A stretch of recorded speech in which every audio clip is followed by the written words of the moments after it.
Hello guys, welcome to my channel. Today we are going to learn about constructors in Java.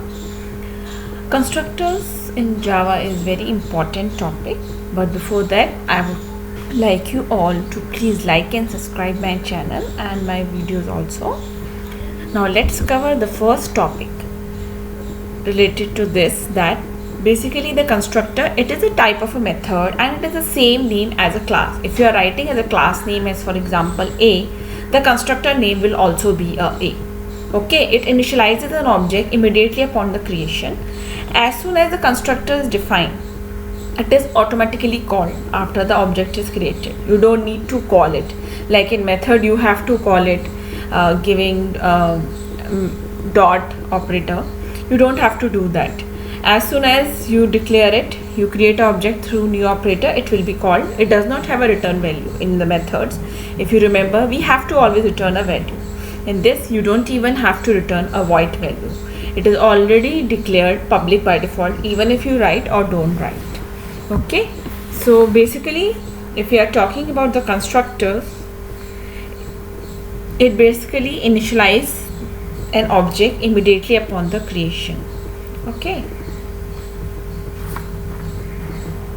and it cannot be called, it executes it automatically as soon as the object of a class is created and initialize value given within the constructor to object itself.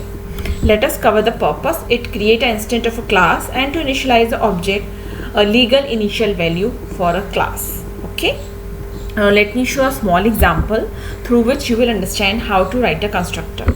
Over here I have made a class student and I am declaring two private variables, that is roll number and int marks. Okay, next I am defining a constructor.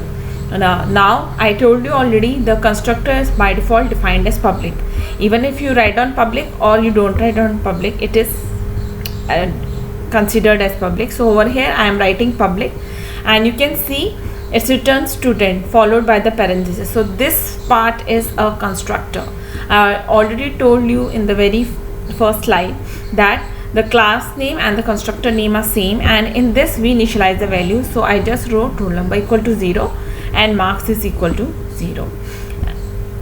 So let us discuss something about the constructors. Till now you have understood that the constructor name will be same as the class name, and in that you initialize the value and there is no need to call the constructor as we used to do it in the method through the use of dot operator. In this it is directly called as soon as you create an object and you define the value inside it. Let us discuss the two types of constructors. One is default and the other one is parameterized, or even I can say default as non-parameterized and parameterized. When we discuss about the default constructor, basically a default constructor like in this one, this is a default constructor where I have written nothing inside it. So a class name that is followed by an empty parenthesis. It does not specify anything.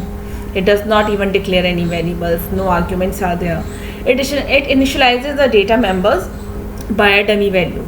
See, in the example also I have shown XYZ with a empty parenthesis. Now the another one is parameterized. In that basically you are giving a list of parameters inside it.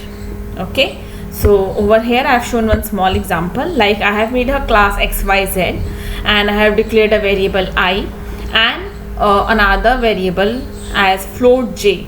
Now in this what I am doing inside the constructor, now this is constructor. If you see over here, I didn't wrote as public, directly I have written XYZ. So this is a constructor followed by a bracket. Inside that I have given the parameters. So this is known as parameterized. What I have done, I have declared int a and float z. So in I we are storing the value of a and in z we are storing the value of j, we are storing the value of z. Now when you will be writing your main class, in that what you will do, this is the class name followed by the object name equal to new XYZ. This is a class name, don't get confused with the constructor. Okay, and inside this I am calling these values. Okay, so this a will refer to I and this 12.3 refers to the z value because it is a float value, so I have written f. this is not a full code. I have just shown a part of it just to explain how you have to write and how you have to call this actually. So I just show you one more example. This is a full example. In that I have declared a class X with inside that J variable. Now a parameterized constructor int A, where in J we are storing the value of A. Now in public static void main, what you will do, X, this is the object name, equal to new X30. This 30 refers to the A. Okay, so directly it will go up and it will execute this line. Now when I will make a new object X2 and I will call this, so what it will show, this code will show an error. First of all, because there is no semicolon, and rather if you see over here, this is a if you see a non-parameterized or default constructor, actually it doesn't have any definition over here, so this will give you an error. Okay, so let me show you NetBeans. Okay, in this you can see I have made a class rectangle1. Now over here I have made another class. If you remember, this we have also done in the previous one. So in this I am making a rectangle area, length and width. This rectangle area, this is a constructor in which length is length store the value of X and width store the value of Y. Over here I made a method, so you can see the difference between the two. It doesn't have any return data type, it has, and so over here I have called length into width and I have returned this. Now if you see the main method, over here I wrote rectangle area, rect1 is the object name. Now new rectangle area, that is the top class. Okay, so now I am giving the value of X as 15 and Y as 10. And now int area, in this I am calling this this method.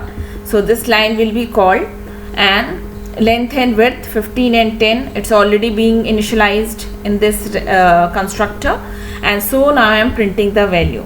I hope this is clear. This is a rectangle constructor, this is the method, and over here we are calling this. Let me just run and show it to you. When I will run and show, so its area is 150. So this is the way you can run the constructor. Okay, so I would just like to thank all of you for viewing my channel. Please like and subscribe my video. In the next video I will be covering the concept of constructor overloading. Thanks a lot.